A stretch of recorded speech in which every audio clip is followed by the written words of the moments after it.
नमस्कार विद्यार्थी मित्रांनो, आज आपण अभ्यास करणार आहोत 10वीतील सर्वात महत्त्वाचा टॉपिक जो मराठी व्याकरणामध्ये आहे. त्याचं नाव आहे वाक्य आणि वाक्याचे प्रकार. आता याच्यामध्ये वाक्याचे किती प्रकार आहेत, यावरती कसे प्रश्न येतात आणि हा टॉपिक किती महत्त्वाचा आहे बोर्डाच्या दृष्टिकोनातून, या सर्व गोष्टींचा विचार आपण या चॅप्टरमध्ये शिकताना करणार आहोत. चला तर मग सुरू करूया विदाउट वेस्टिंग टाइम आजच्या आपल्या या क्लासला. आता या चॅप्टरमध्ये सुरुवातीला पुढे जायच्या अगोदर मी तुम्हाला सांगू इच्छितो की आपल्याला 10वीच्या बोर्डाच्या परीक्षेमध्ये 100 मार्कचा मराठीचा पेपर असतो. त्यापैकी 20 मार्क तुम्हाला शाळेमधून मिळतात आणि 80 मार्क जे आहेत ते टोटली तुमच्या थेअरीवरती आहेत. आता याच्यामध्ये जे टोटल 16 मार्क्स आहेत ते टोटल कशावरती बेस आहेत? मराठी व्याकरणावरती. आता हा जर तुम्ही पेपर बघितला मागच्या वेळेचा आहे. आता हा पेपर आहे 2024चा 22चा ऍक्च्युली. तर या पेपरमध्ये जर आपण बघितलं तर अशा प्रकारचा पूर्ण पेपरचा पॅटर्न आहे. आणि याच्यामध्ये जर तुम्ही बघितलं प्रश्न आता व्याकरणाच्या घटकात तुम्हाला घेऊन जातो. या ठिकाणी जर तुम्ही पहा आपल्याला यावरती प्रश्न आलेले आहेत. काव्य सौंदर्य, त्यानंतर कवितेतले अर्थ, त्याचबरोबर जो टॉपिक आज आपण घेणार आहोत त्यावरही प्रश्न आलेले आहेत की वाक्याला उद्गारार्थी करा, वाक्याला होकारार्थी करा. तर हा टॉपिक अभ्यासणं आपल्यासाठी महत्वाचं आहे आणि त्यासाठी आज आपण सुरुवात करूया या चॅप्टरची. बघा वाक्य काय असतं? तर वाक्य, प्रत्येक वाक्य जे आहे ते शब्दांचं बनलेलं असतं आणि याचे बरेच प्रकारही आहेत. जसं वाक्य म्हणजे परिपूर्ण शब्दांचा काय असतो? समूह असतो. वाक्यामध्ये केवळ शब्दाची रचना करून चालत नाही, तर ती अर्थपूर्ण शब्दाची रचना असायला पाहिजे आणि तेव्हाच ते वाक्य होऊ शकतं. वाक्याचा अर्थ स्पष्ट करण्यासाठी वाक्यात आलेल्या प्रत्येक शब्दाचा परस्परांशी जो संबंध आहे तोही आपल्याला कळलं पाहिजे. आता ते वाक्यांमध्ये जसं आज्ञार्थी वाक्य आहे, विधानार्थी वाक्य आहे, त्यामध्ये कसा एकमेकांचा संबंध प्रत्येक शब्दाचा दुसऱ्याशी होतो आणि तेव्हा एक चांगलं सुस्पष्ट वाक्य तयार होतं ज्याचा अर्थ आहे. आता वाक्यामध्ये जेव्हा आपण बघतो तर शब्दांबरोबर वाक्यांमध्ये विशेषण असतं, क्रियाविशेषण असतं, शब्दयोगी अव्यय आपण पाहिलेले आहेत, उभयान्वी अव्यय पाहिलेले आहेत आणि केवळ प्रयोगी तसेच विधानपूरक शब्दही आपल्याला येतात. यावरती आपण एक स्पेशल टॉपिक बनवणार आहोत, म्हणजे शब्दांच्या जाती काय असतात त्यावरती व्हिडिओ लवकरच येईल. जर या व्हिडिओला तुम्ही 100+ लाईकचा जो टप्पा आहे तो आज पूर्ण कराल. विदाउट वेस्टिंग टाइम वाक्याची रचना काय असते ते तुम्हाला सांगतो. वाक्यात येणारे शब्द कोणत्या क्रमाने यावेत याबाबत असा कोणताही नियम नाहीये. तो कसाही वाक्य येऊ शकतं. आपल्या मराठीमध्ये तर मागून वाक्यही सुरू होतं, पुढूनही वाक्य सुरू होतं. त्यामुळं या वाक्यामध्ये शब्द जो आहे तो विभक्तीच्या अनुक्रमाने यावेत असा एखाद्या निकट संबंध दर्शवणारा किंवा शब्दाजवळ असावेत असा संकेत मात्र निश्चितच नाहीये. आणि शब्दांची रचना ही कशी असते तर नियमांना धरून असते. वाक्य कुठेही सुरू होऊ शकतं, पण ते सुरू होण्यामध्ये पण काय असतं, एक वाक्याची विशेष रचना असली पाहिजे. वाक्यामध्ये सगळ्यात महत्वाचा जो घटक असतो तो असतो कर्ता. कर्ता जो असतो त्याच्या विशेषणासह वाक्यात सुरुवातीला आलाच पाहिजे. कर्ता असेल तिथून वाक्य, जे व्यवस्थित वाक्य आहे ते तिथून सुरू होतं. आणि क्रियापद जे आहे आणि क्रियेचे प्रकार आहेत हे दर्शवणारे शब्द आपल्याला क्रियाविशेषणासह वाक्याच्या शेवटी आले पाहिजे. क्रियापद आणि क्रियाविशेषणासह क्रियापद कुठं आलं पाहिजे तर ते वाक्याच्या शेवटी आलं पाहिजे मराठीमध्ये. त्यानंतर कर्म आणि वाक्यात कर्म नसेल तर विधानपूरक किंवा त्याच्या विशेषणासह वाक्याच्या मध्यभागी ते येत असतं, त्याला आपण कर्म म्हणतो. ओके, कर्ता कोणतं कर्म करतोय हे आपल्याला बऱ्याचदा विविध वाक्यातून समजत असतं.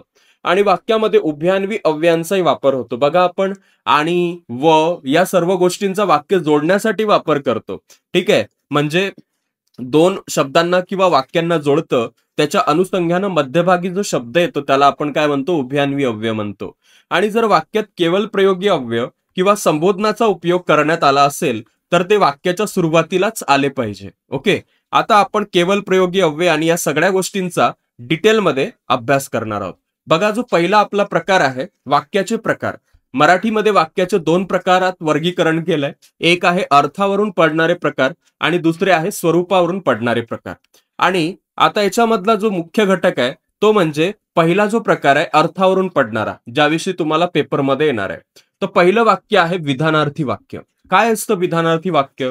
तर बघा, ज्या वाक्यामध्ये कर्त्याने केवळ विधान केलेलं असतं, वाक्यातला जो कर्ता आहे त्यानं विधान केलेलं असतं त्याला आपण काय म्हणतो? विधानार्थी वाक्य म्हणतो. आणि त्या वाक्याला आपण विधानार्थी वाक्य असं संबोधतो. बघा, एक उदाहरण आहे, मी आंबा खातो. या वाक्यामध्ये कशाने सुरुवात झाली आहे? मीने सुरुवात झाली आहे. मी काय आहे? वाक्यातला कर्ता आहे. ओके, त्यानंतर गोपाल खूप काम करतो. या ठिकाणी पण तुम्ही बघा, गोपाल या वाक्यातला करणारा कोण? काम करणारा गोपाल. वाक्यातला कर्ता कोण असेल? मग गोपाल. इथून वाक्याच्या कर्त्यापासून वाक्याची सुरुवात झाली आहे. खाणारा कोण? तर मी. इथूनही आपल्याला कर्ता सापडतो. वाक्याचा कर्ता शोध खूप सोपा आहे. आपण शेवटच्या क्रियापदावरून जे आहे ते आपण जर विचारला प्रश्न शेवटच्या शब्दावरून की वाक्यामध्ये ती क्रिया करणारा कोण, तर आपल्याला तिथं उत्तर मिळतं. आता इथं बघा, वाचते, वाचणारा कोण? वाचणारी कोण? असंही आपण विचारू शकतो. वाचणारा, वाचणारी, तर ती आहे. तर ती काय झाली? वाक्यातला कर्ता झाली. आता याच्यामध्ये बाकीचे मधात शब्द आले. आंबा, काम, पुस्तक हे वाक्यातले कर्म आहेत. हे आहे विधानार्थी वाक्य. आता याचे काही एक्झाम्पल्स आहेत जे मी तुम्हाला प्रॅक्टिससाठी देणार आहे.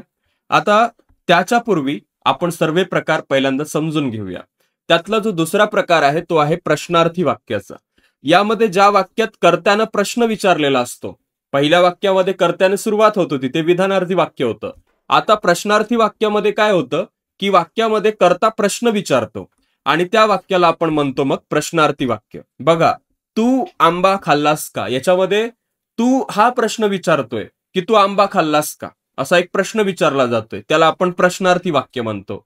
तू कोणते पुस्तक वाचतोस? Question mark. ओके, कर्त्याने काय झालंय तर कर्त्याद्वारे प्रश्न विचारला गेलेला आहे. त्यानंतर कोण आहे तिकडे? कर्त्याद्वारे प्रश्न विचारला गेलेला आहे. तर असे जे वाक्य असतात त्याला आपण म्हणतो प्रश्नार्थी वाक्य. त्यानंतरचा जो प्रकार आहे त्याला आपण म्हणतो उद्गारार्थी वाक्य. उद्गारार्थी वाक्यात काय होत असतं? या वाक्यानं कर्त्याने आपल्या मनात निर्माण केलेल्या ज्या भावना असतात त्याचा काय केलेला असतो? उद्गार काढलेला असतो. म्हणजे मनात असंख्य भावना आहेत, आपल्याला माहिती आहे, राग, लोभ, ओके, त्यानंतर भीती, ह्या सगळ्या गोष्टी असतात. या गोष्टी भावनेच्या भरामध्ये आपल्यामधून बऱ्याचदा आपण बोलून जातो. तर या वाक्यामध्ये जेव्हा आपण बोलतो तर ते वाक्य असतं उद्गारार्थी वाक्य. ते उद्गार निघतात आपल्याकडून. आणि बघा, अबब, केवढा मोठा साप. अबब हा शब्द दिसला आणि एक्सक्लामेटरी चिन्ह आहे, उद्गारार्थी चिन्ह आहे, त्याला आपण काय म्हणतो? उद्गारार्थी वाक्य म्हणतो. त्यानंतर कोण ही गर्दी? Exclamatory mark. ओके, कोण ही गर्दी आणि इथं आपल्याला दिसतंय एक उद्गारार्थी चिन्ह, त्याला आपण काय म्हणतो? उद्गारार्थी वाक्य म्हणतो. शाब्बास. ओके, एखादी चांगली गोष्ट झाल्यावर आपण वापरतो शाब्बास, UPSC पास झालास. हे काय आहे? उद्गारार्थी वाक्य. अशा प्रकारचे बरेच आपल्याला एक्झाम्पल्स बघायचे. आता बघा, वरील प्रकारातील वाक्य होकारार्थी व नकारार्थी या दोन्ही प्रकारातून व्यक्त करता येत असतं आपल्याला. कधी कधी पेपरमध्ये हे विचारतात आपल्याला की नकारार्थी वाक्याचं रूपांतर होकारार्थी वाक्यात करा. नाही आणि आहे यामधलाच हा सगळा फरक असतो.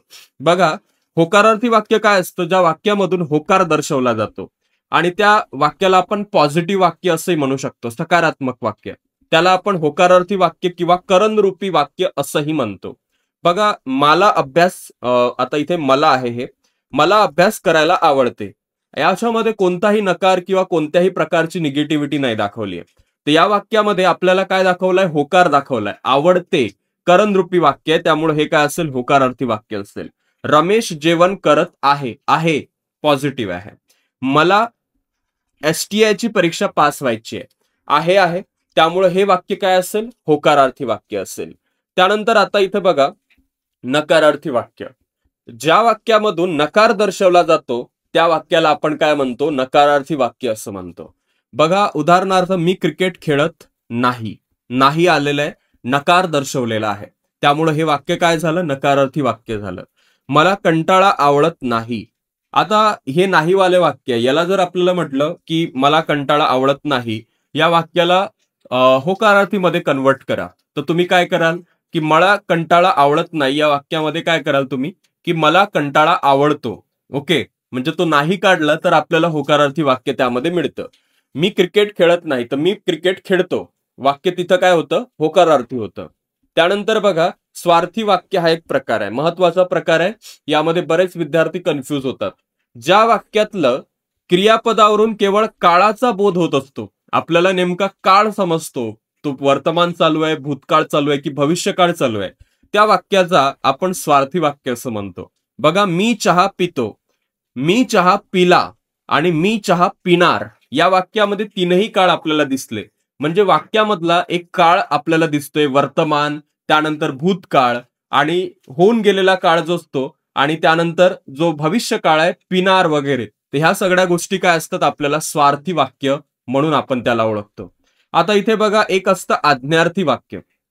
ज्या वाक्यामधून आज्ञा, आशीर्वाद, विनंती, उपदेश, प्रार्थना, कोणाला रिक्वेस्ट करतोय, अशा सगळ्या गोष्टी आपल्याला दिसतात. तर त्या वाक्याचा जेव्हा बोध होतो, त्या वाक्याला आपण काय म्हणतो, आज्ञार्थी वाक्य असं म्हणतो. बघा, तो दरवाजा बंद कर, याच्यामध्ये एक आज्ञा दिलेली आहे. तुमच्या बाबांनी दिली असेल, आईने दिली असेल, ताईने दिली असेल, दादाने दिली, की तो दरवाजा बंद कर, पाऊस पडतोय. तर ते वाक्य काय झालं, आज्ञार्थी झालं. त्यानंतर देव तुझे भले करो, आशीर्वाद दिलाय, ते पण आज्ञार्थीमध्ये जातं. त्यानंतर कृपया शांत बसा, विनंती केलेली आहे, पण ती आज्ञार्थीमध्येच जाणार.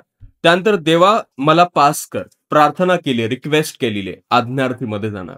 त्यानंतर प्राणीमात्रांवर दया करा, उपदेश आहे, आणि तो पण कशामध्ये जाणार, आज्ञार्थीमध्येच जाणार आहे. त्यानंतर बघा, विद्यार्थी वाक्य काय असतं, किंवा याला विद्यार्थी वाक्य पण म्हणतात मराठीमध्ये. ते विद्यार्थी वाक्य काय असतं, जेव्हा वाक्यातील क्रियापदाच्या रूपावरून तर्क, त्यानंतर कर्तव्य, शक्यता, योग्यता, इच्छा इत्यादी गोष्टींचा बोध होतो आपल्याला, त्याला आपण विद्यार्थी वाक्य म्हणतो. बघा, आई वडिलांची सेवा करावी, काय म्हटलंय आता याच्यामध्ये, आज्ञार्थीमध्ये काय म्हटलं होतं, आई वडिलांची सेवा कर, कर म्हटलं जातं त्यात, म्हणजे डायरेक्ट सांगितलं जातं, ते आज्ञार्थीमध्ये जातं. पण याच्यामध्ये असं दाखवून दिलेलं आहे की, म्हणजे एखादा जसा ज्ञान सांगायला येतो आपल्याला आणि म्हणतो आई वडिलांची सेवा करावी. ओके, तर हे वाक्य काय आहे, हे कर्तव्यामध्ये जातं आणि ते विद्यार्थी होणार. म्हणजे वाक्य कंप्लीट असतं ते, त्याच्यामध्ये कोणी कोणाला उपदेश नाही करत, तर त्याच्यात दाखवलं असतं फक्त दिखावा असतो ज्ञानाचा. तू पास होशील असं वाटतं, शक्यता दाखवली आहे, म्हणजे प्रोबॅबिलिटी. तर हे वाक्य पण कशात जाणार, विद्यार्थीमध्ये जाणार. ते काम फक्त सचिनच करू शकतो, याच्यामध्ये शक्यताच दाखवली, योग्यता दाखवली सचिनची, त्यामुळे हे वाक्य पण कशात जाणार, विद्यार्थीमध्ये जाणार. तू माझ्यासोबत यायला हवं असं मला वाटते, इच्छा दाखवली, इच्छा, आकांक्षा, त्यानंतर योग्यता, कर्तव्य जेव्हा दाखवलं जातं, त्याला आपण म्हणतो विद्यार्थी. ओके, तर हे तुम्हाला माहिती असलं पाहिजे. त्यानंतर असतं संकेतार्थी वाक्य. जेव्हा वाक्यामध्ये एक गोष्ट केली असती तर दुसरी गोष्ट घडली असती, जर मी अभ्यास केला असता तर मी पास झालो असतो, असा संकेत दिला जातो, तेव्हा त्या वाक्याला आपण काय म्हणतो, संकेतार्थी वाक्य म्हणतो. जर चांगला अभ्यास केला असता तर पास झालो असतो, पाऊस पडला असता तर पीक चांगलं येईल, पाऊस पडला तर पीक चांगलं येईल, तर गाडी सावकाश चालवली असती तर अपघात झाला नसता, जर काळे ढग आले असते तर जोरदार पाऊस झाला असता. तर हे सगळे वाक्य कशाशी आहेत संबंधित, संकेतार्थी. आणि सगळ्यांना सगळे लास्ट पर्यंत जे लेक्चर बघतायत त्यांनी याच्यावरचं प्रत्येक वाक्यावरचं एक सेंटेन्स बनवून कमेंट बॉक्समध्ये टाकायचंय. ओके, त्यानंतर बघा, एक प्रकार आहे याच्यानंतरचा, तो म्हणजे केवळ वाक्य. स्वरूपावरून पडणारा प्रकार असं त्याला म्हणतात. आतापर्यंत आपण अर्थावरून पडणारे प्रकार बघितले, आता स्वरूपावरून पडणारा प्रकार बघूया. बघा, ज्या वाक्यामध्ये एकच उद्देश म्हणजेच कर्ता असतो आणि एकच विधेय असतं, ओके, त्याला आपण काय म्हणतो, त्या वाक्याला आपण काय म्हणतो, शुद्ध वाक्य किंवा केवळ वाक्य असं म्हणतो. ओके, एक सेकंड. जसं की याच्यात एक उदाहरण आहे, राम आंबा खातो आणि संदीप क्रिकेट खेळतो. हे विधानं जे आहेत हे कशाशी संबंधित आहेत, तर हे वाक्य आहेत केवळ वाक्याशी संबंधित वाक्य. आता याच्यामध्ये आपल्याला खाणारा कोण, राम, वाक्यातला कर्ता एकच आहे. त्यानंतर आंबा, त्यामधलं विधेय पण आपल्याला एकच दिसतंय, तर त्याचे जे वाक्य असतं त्याला आपण केवळ म्हणतो. खेळणारा कोण, संदीप आणि रमेश म्हटलं का त्यांनी, एकच कर्ता आहे, त्या वाक्याला आपण काय म्हणतो, केवळ वाक्य म्हणतो. त्यानंतरचं जे वाक्य असतं ते असतं संयुक्त वाक्य. जेव्हा वाक्यामध्ये दोन किंवा अधिक केवळ वाक्य ही प्रधान सूचक उभयान्वी अव्ययांनी जोडलेली असतात. उभयान्वी अव्यय तुम्हाला माहित असली पाहिजे, कोणकोणती आहे, व, किंवा, आणि असे जे सगळे आहेत हे सगळे उभयान्वी अव्यय. त्याच्यामध्ये विजा चमकू लागल्या आणि पावसाला सुरुवात झाली, मधात आणि आलं, समजून जायचं वाक्य जोडलेलं संयुक्त वाक्य आहे. भारतात कला पैसा आला आणि बेकारी वाढली. ओके, आता हे वाक्य पण कशानं जोडलेलं आहे, आणीनच जोडलेलं आहे. आता त्यानंतरचं जे वाक्य आहे ते आहे मिश्र वाक्य. या वाक्यामध्ये एक प्रधान वाक्य असतं, खूप महत्वाचं असतं, दुसरं वाक्य तेवढं नसतं ते महत्वाचं. तर जसं की हे उभयान्वी अव्ययानच जोडले गेलेले असतात, पण याच्यामध्ये या वाक्यामध्ये आपल्याला मिश्रता दिसते. डायरेक्टली आपल्याला आणि त्यात दिसत नाही. याच्यामध्ये आपल्याला म्हणून हा शब्द जास्त दिसतो. त्या वाक्याला आपण म वरून मिश्र, म वरून म्हणून असं जर लक्षात ठेवलं तर ज्या वाक्यात म्हणून दिसतं ते वाक्य कसं असतं, मिश्र असतं. नोकरी करावी म्हणून तो शहरात गेला. हे वाक्य काय आहे, मिश्र वाक्य आहे. तो शहरात गेला म्हणून त्याला नोकरी मिळाली. हे पण वाक्य मिश्र आहे. रोहित शर्मा चांगला खेळला म्हणून भारत जिंकला आणि सर्वांना आनंद झाला. हे सगळे वाक्य काय दाखवतात, वाक्यामध्ये मिश्रपणा दाखवतात आणि त्यालाच आपण काय म्हणतो, मिश्र वाक्य दाखवतो. याच्यामध्ये एक वाक्य प्रधान आहे, दुसरं वाक्य गौण आहे आणि त्या माध्यमातून या ठिकाणी एक प्रकार तयार होतोय, त्याला आपण मिश्र वाक्य असं म्हणतो. तर धन्यवाद. या पूर्ण क्लासमध्ये आपण वाक्याचे प्रकार सगळे समजून घेतले. तुम्हाला जर व्हिडिओ आवडला असेल तुमच्या मित्रांना शेअर करा आणि या व्हिडिओला लाईक, सबस्क्राईब, शेअर करायला विसरू नका. धन्यवाद.